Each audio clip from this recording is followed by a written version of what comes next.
जयमसी तपाईहरुले यहाँ मेरो पछाडि हेर्न सक्नुहुन्छ यो चाहिँ गणेश हिमाल हो गणेश माउन्टेन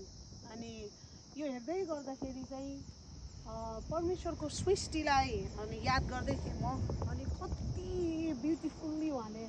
बनाउनु भएको छ अनि यो चाहिँ गड क्रिएसन हो हामीले देख्न सक्छौं परमेश्वरले सृष्टि गर्नु भएको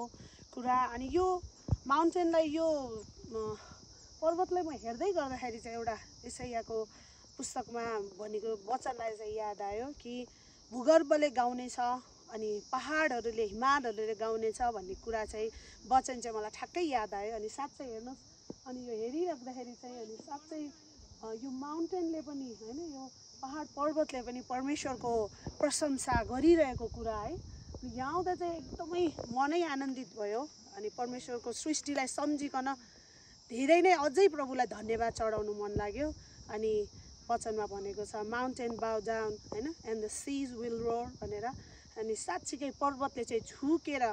अनि दण्डवत गर्ने कुराहरू अनि अल ग्लोरी टु गड अनि साच्चै यो ठाउँ चाहिँ आउनै पर्ने र यहाँ आएर चाहिँ झन् परमेश्वरको सृष्टि देखेर चाहिँ यति